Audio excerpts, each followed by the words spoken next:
Hey, and welcome to ActionCast. Today we are going to talk on a sensitive subject, but it's also something that needs to be talked about. And we're talking about those of us that come from a background that is challenging or somehow has identified us in a way that we do not want to allow it to define our potential today.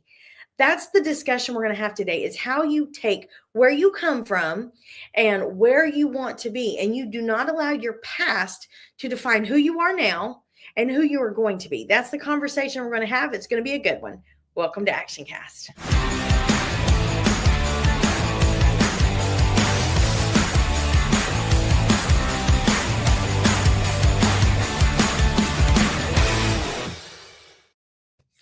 Okay, this is a conversation that we have been looking forward to.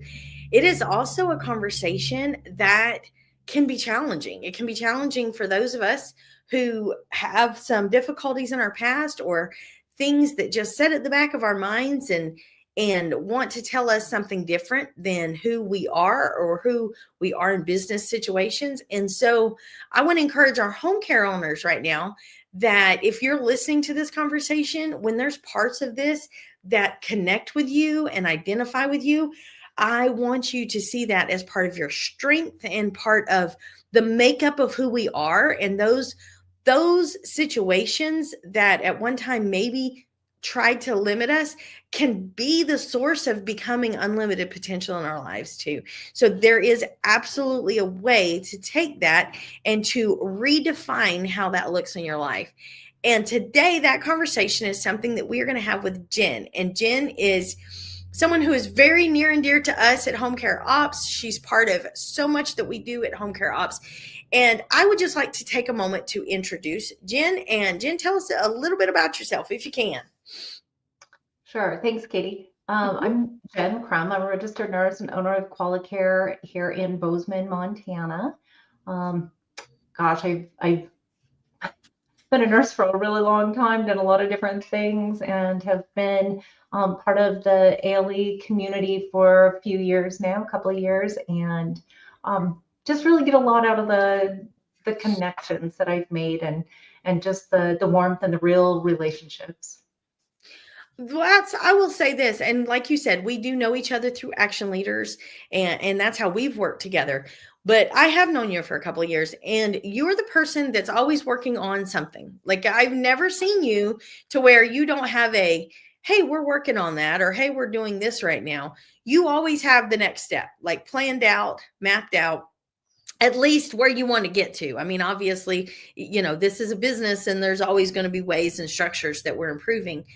But I do know that about you. And so if you can, you own Qualicare in Bozeman. Mhm. You are a successful business person right now. So tell us a little bit about yourself. Tell us a little bit about your background, where you come from, and what makes this conversation important to you.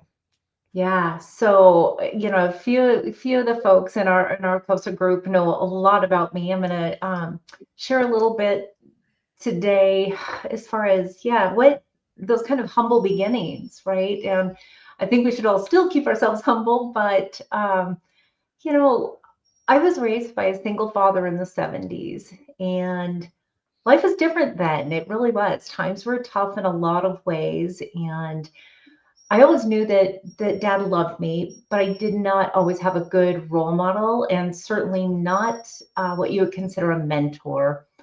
He Mhm. taught me a lot, but in very, very different ways. Mhm. We moved a lot when I was growing up. I went to 23 schools by the time I graduated from high school. And that was with graduating a year early. So when I say we moved a lot, I mean it. Like most people can't even hardly imagine that. It was a lot of movement. Certainly, life is not what you would have called or described as stable. I Mhm. moved out and was on my own at 16 years old. The day I graduated from high school, I was alone and tearful and more afraid of what am I going to do now? And realized that I needed to do something different with my life. I knew that I didn't want to continue with the cycle of my childhood, and not that it was all bad. I mean, there was so Mhm. much good stuff in my childhood. I certainly do not regret the childhood I had. I think it brought me a lot of ways of looking things a little bit differently than a lot of my peers or other business owners that I know of would have. And everybody has their own life experience, but I appreciate where I come from, and I think now, looking at it, I can see things differently. But anyway, knowing the financial options were certainly extremely limited for me at that stage of my life. So I joined the Army. And when I did the testing, yeah, oddly enough, they said that I could do pretty much any MOS or military occupational specialty, a job that I wanted. But I had no idea what I really wanted to do. Really, I'd been in survival mode most of my young life, and I just wanted a job that I knew I could earn a consistent living and afford a roof over my head and food in my belly consistently. Mhm. So they had this program that would allow certain people to go to civilian schools for healthcare occupations, and I ended up going to nursing school.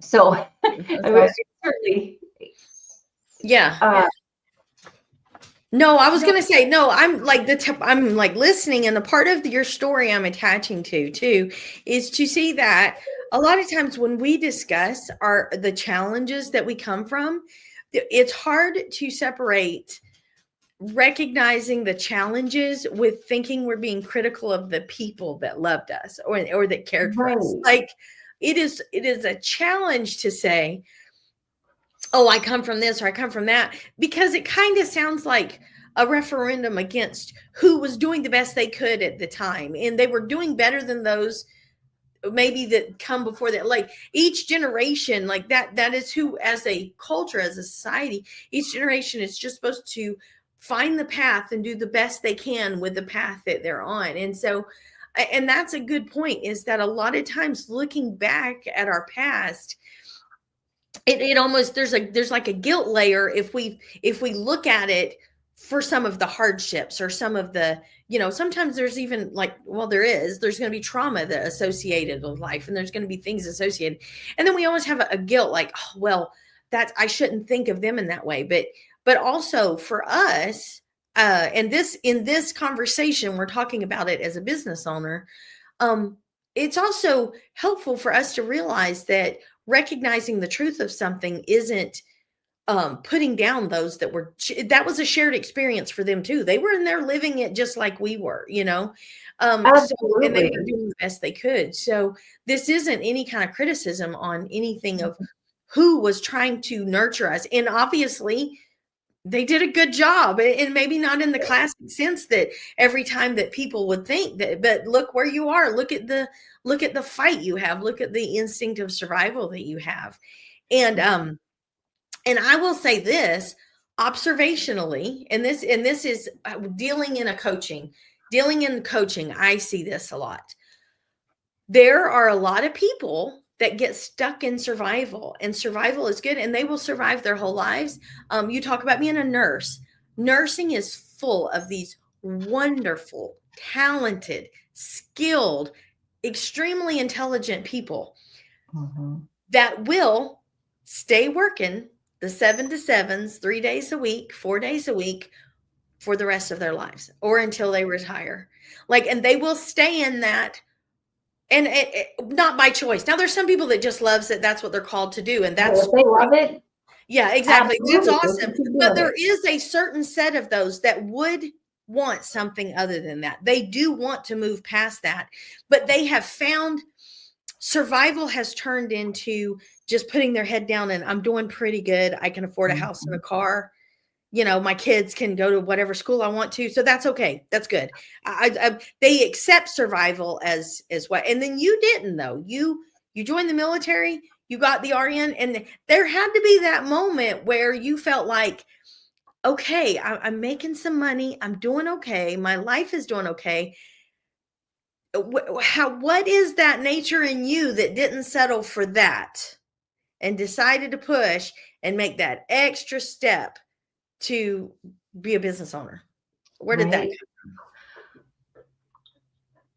Right. Yeah, it's interesting when you think about these kind of defining moments in time, and you don't always recognize them in the moment. So looking back and just kind of thinking, I think it's more that kind of cumulative nature of your experiences that lead you to that moment. It's not usually that literally right? a moment in time. I was a single mom for the first 5 years with my daughter, and um, really had those challenges of keeping that stability for my family, for the little one that I was raising, and not wanting her to feel the stressors of the financial difficulties, Right.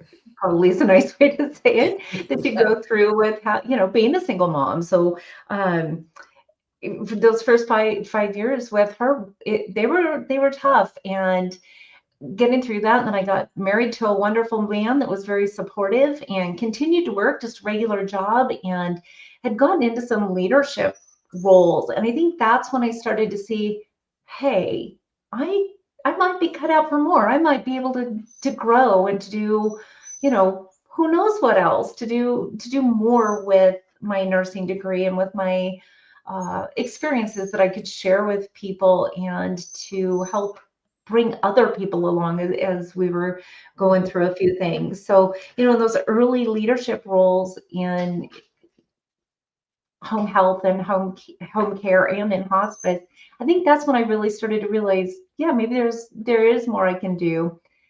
Hmm. And at one point, so 9 years ago, I got fired. It's so funny to even say that. I got fired from my job, working with people that you don't always align with them as far as their ethics, their morals, and I can be a little bit stubborn, I'm told at times. Yeah. Imagine. And, so, we were butting heads a lot, and probably getting fired was probably one of the best things that could have happened to me, because then I really realized I needed to control my own destiny. I was not going to be at the mercy of somebody else and what they thought was the right thing to do. So that's, one of the real life-changing moments, getting fired from a job that you knew you were good at. That's the Right. part I think that was really like, I know I'm good at this, and I'm losing my job because of somebody else's decision making. So that was really a definer for me. And so that was back in 2016. That's awesome because it shows that, and I think this is across the board true. Not all of those defining moments are these, wonderful sunrise, walk in the park when nature just spoke to you and said that. A lot of times they're uncomfortable and they're scary and they're not what you would have selected. They were out of your control to start with. And that's the thing in you that was like, you know what? I don't like this feeling. Right. I didn't like this. And so not all those define, I would say most, honestly, I don't think most defining moments are those soft, comfortable, snuggly, warm moments. I think they're just what you said. I think there's something happening out of your control that somewhere in your person and in who you are said, you know what? I don't like this and I don't accept this. I don't accept Right. that my future depend on somebody else's mood that day. I don't like that. So Yeah. that's awesome. Yeah. Yeah. It was such a, in that moment, it felt awful. Of course, it Right. felt awful. It was despair. It was, "Oh, what am I gonna do?" Well, that didn't even last 24 hours, you know? I was like, "I gotta come up with a plan. What am I gonna do? What do I wanna do? And where could I see myself going?" And it certainly was not being back in that very limited role of clocking in and clocking out and not having say in the matter. When I worked in the hospital as a nurse, and there were just so many things that just didn't make sense the way that it was done, and I knew that there could be a better way. And managing other people's agencies for them, I knew there you can do things what you feel like is the right thing to do and still make a profit and be true to yourself. Be Mm-hmm. true to yourself. And that really shone through at that time that I know we can do this. You know, I'm sure here we are so many years later and but one of the best things that could have happened in my life, honestly. Well, and that's the thing is that, and this is, and I really, I know I keep alluding back to this, but like you have such a gear towards survival. You have a bent, you're a survivor, but you didn't settle for surviving. Like in that moment, a lot of people, and this isn't a judgment call. This is life choices. These aren't judgment calls. Nobody, it doesn't matter what you do, except it matters to you as a person. It matters to who you are. And if the people that are listening to this podcast tend to be the people that know I'm not meant to be an hourly employee for the rest of my life. And that isn't a moral decision. That's a personal decision of, you know what, that's not who I am. That's not who I'm cut out to be. And so you had that moment, and a lot of people, I would say the bulk of people, the majority in that moment would have freaked out and went and got another job as soon as they could, like that, because it's the security part. It's that security quotient of, I made this X amount of dollars per hour. I instantly need to replace X amount of dollars per hour, instead of, whereas you looked at it as, I had a quality of life that was compromised. I want to do the things that institute that quality of life is not compromised anymore. And so that's a different mindset. That is a mindset, but I'm not belittling how challenging it had to be in the moment. Like, like I'm not making it sound like you're a superhero that strapped on your cape of home care and went and saved the world.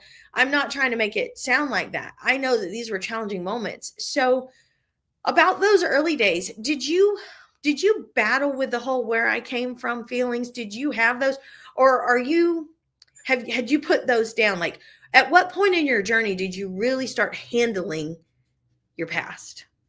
Yeah, so it's only really been in the last couple of years. So, the humble beginnings certainly didn't, at least as I recall this many years later, I don't feel like that necessarily impacted my, hey, can I start something? I feel like, just in the upbringing, dad was a scrapper. Like he had to get out and find ways of making money. And so, we did a lot of random things as kids. I mean, I had the paper route. I, did little trinkety stuff for sale and did like all of the things that a lot of.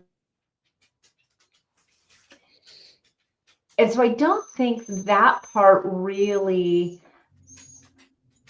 affected me so much in starting the business. I felt like I was pretty confident that, yeah, I can get this up and going. And especially having that opportunity over the years to run other people's businesses and kind of learn, learn a lot through those years for sure. But over the past couple of years, so a few years ago now, we had some admin turnover.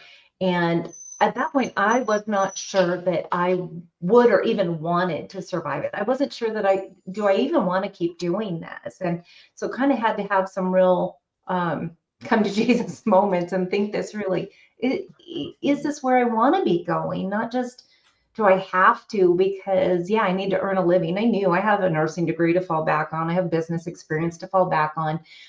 Which way did I want to go and how much struggle was I willing to put up with?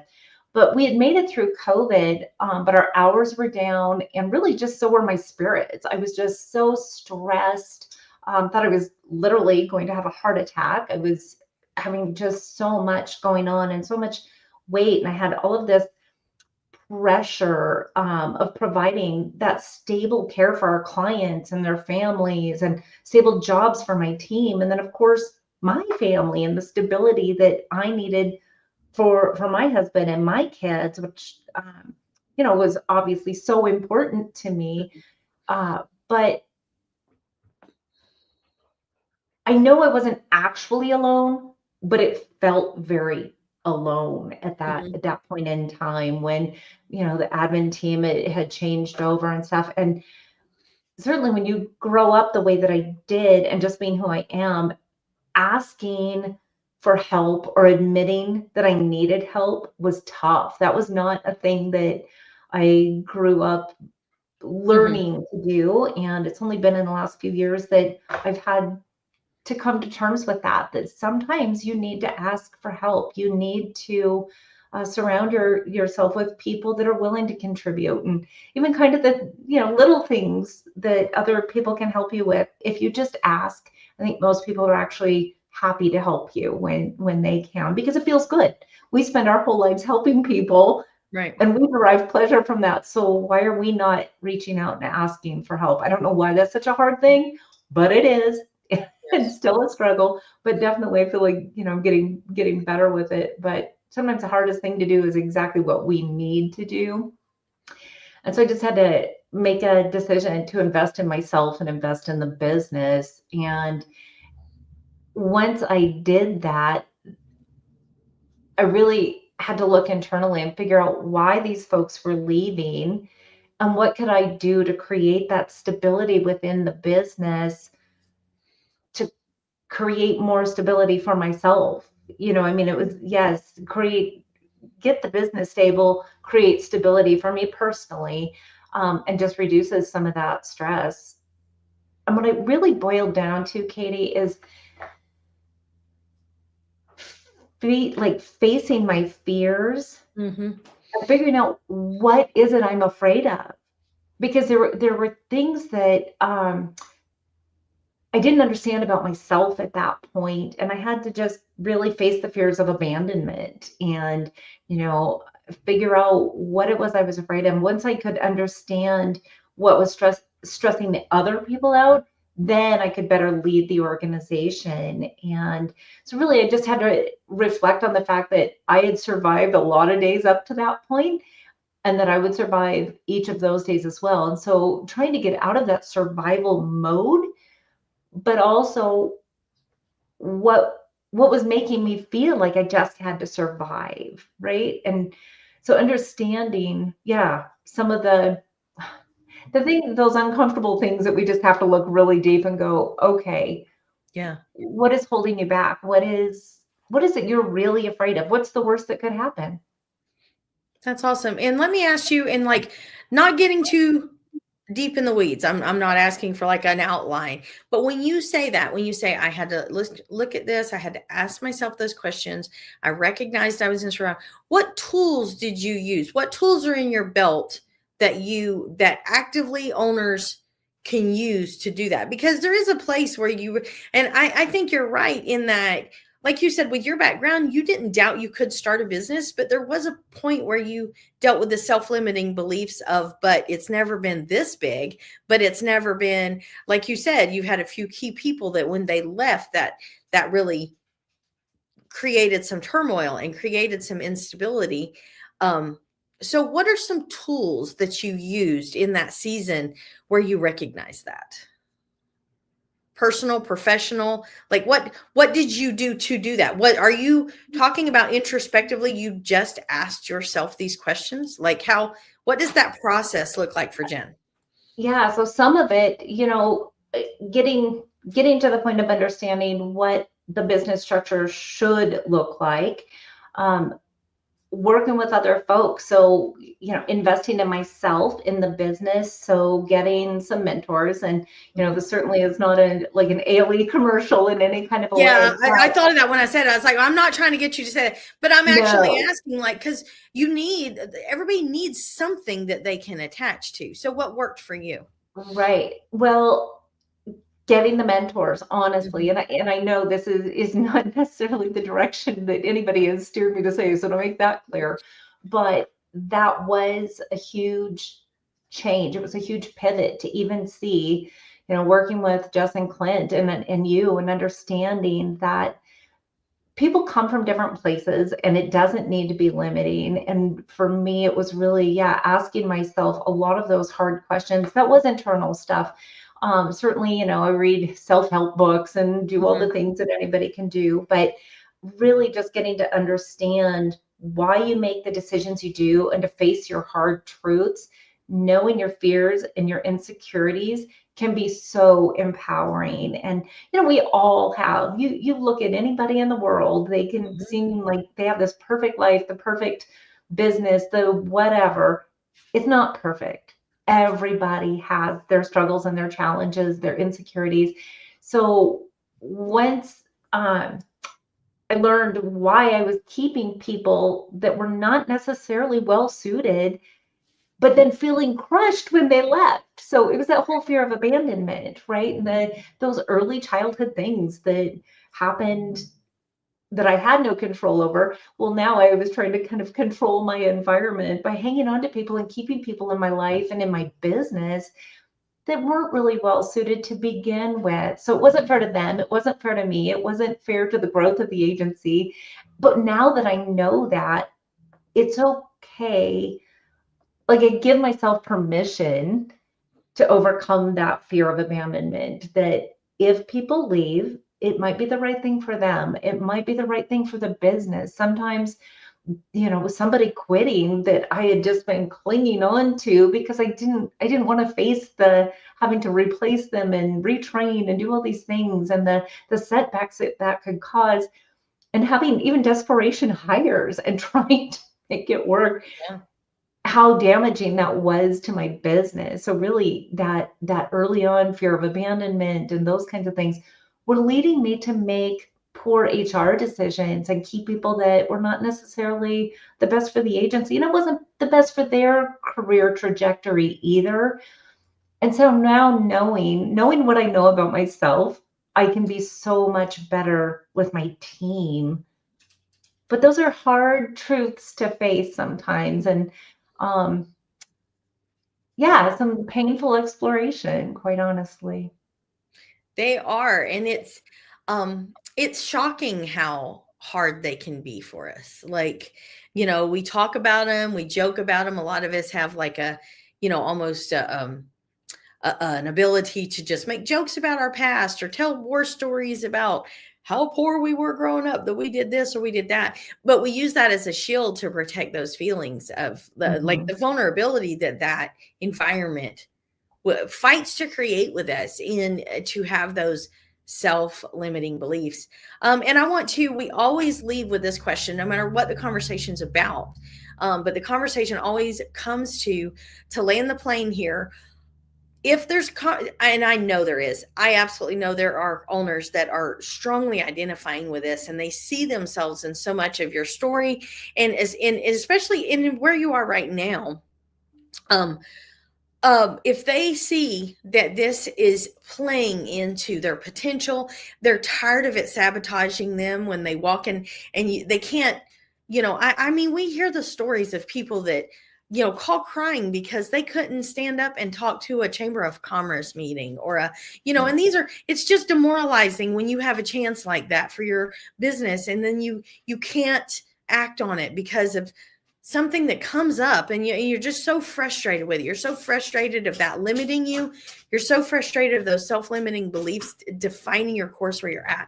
So if there's owners who are in that place, what would you suggest? How do they start seeing themselves differently? And how do they make that shift in their mind, like that paradigm shift, to start maybe moving a little bit out of survival mode? How to, like, allow themselves to take the ceiling off of what they're able to do? What are those small steps that they can start today to start doing that? Mhm. I think the first thing is get really honest with yourself. Do some deep soul searching. What are you afraid of? What's the worst that can happen? And really just getting real with that. What are you afraid of? And what do you think is the worst thing that could happen? I mean, if you stumble in front of a group, if you are any of those outcomes worse than not taking that opportunity, not facing the challenge, missing out on something that could really be so great for you? And it's terrifying, but ask yourself, what is it that you're afraid of, and what's the worst thing that could happen? And then get some support from others, get a mentor, get somebody that can relate with you and and help you kind of talk through those things. Doesn't mean that they've been through the same thing, but even sometimes that groundedness, and we're not all out just looking for compliments and some hero, ooh, you're my hero. No, but sometimes we can see things in other people that they may not even see in themselves. And so, having these really strong people around you that you also realize have probably a core set of insecurities that are so similar to your own Mhm. has been super helpful for me. That when I learn of some of the folks that I interact with, that I think, oh my gosh, they're just amazing, they're just such rock stars at all of this, and then you find out, no, they have challenges as well. So it just really lets you know, like, yeah, whatever you're doing, you can overcome this. Everybody has challenges. The most successful people in the world have faced challenges. Nothing is just coming easy to most folks, no matter how much from the outside that we think it is. So, once you figure out what those fears are, just remind yourself how much that you've learned and how much you can do. So bouncing off of other people that think differently than you do is another really big one. If you continue to just kind of talk to yourself, you're not getting that outside perspective. So some of the things that you're unsure about, be willing to be open, honest, vulnerable. Mhm. Anybody that listens to Brene Brown at all, I absolutely love her. Yeah, she's Um, awesome. be vulnerable. When you can be vulnerable with yourself and be vulnerable with other people, so much good comes from that. And it's scary, and nobody wants to be crying in front of somebody else or whatever, but man, it has helped me so much just to be willing to put it out there. It's okay. Everybody has their stuff, right? That's really good. And that's wise in that basically that come down to be honest with yourself, look at yourself clearly and try and separate yourself from what has happened to you, what has happened around you, and not let that define you as a person. But be honest about if there's things at play that you need to address.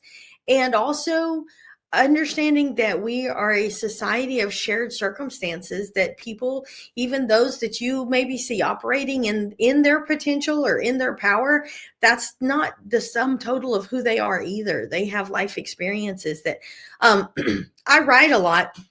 I do a lot of content writing, and something that I read one time, that someone said when they were talking to people, because I've never liked the whole picture everybody in their underwear. I don't like that. It's awkward to me. Like that doesn't make me comfortable. That makes me even more awkward. Like, so don't want to do that. So I never did like that way to feel comfortable. But they said something that was sort of in line with that, but it worked so much better for me. They said when they talk to a room of people, no matter who it is, they picture that person with a little sign around their neck that just says, I just need to be important to someone. And I was like, that makes all, and that has helped me so much in interacting with people, because I don't care who it is. I don't care if it's the president of a company that you think they're the greatest thing since sliced bread, or somebody that has invented something wonderful. There's people that they just need to be important to somebody. And that has helped me interact with people and like reach a level of authenticity with people, to recognize that it's just core human needs. That's just all it is. It's core human Mhm. needs. So That's good.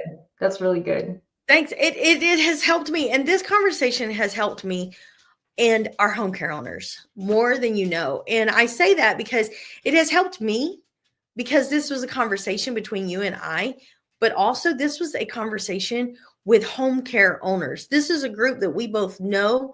We work with them. You talk to them. You are a home care owner. And these are our people. And this conversation has helped so much. And I appreciate your authenticity and your vulnerability to a subject that this isn't comfortable for anybody. None of us are going to come in here and say, I'm just dying to talk about this, but you did, and I appreciate that. So, Well, it's been my pleasure, Katie. and I want to tell you that if my voice doesn't go out. It's your fault for making me cry earlier.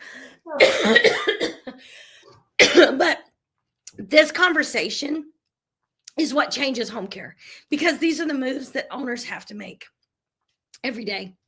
And I appreciate your being willing to have this conversation with our owners and to move the needle. And thank you so much. And I want to tell everybody that we are going to continue to have these conversations. This is the thing that you need to listen to get from where you're at today to where you want to be. So thank you, Jen, and join us next time on the Action Cast.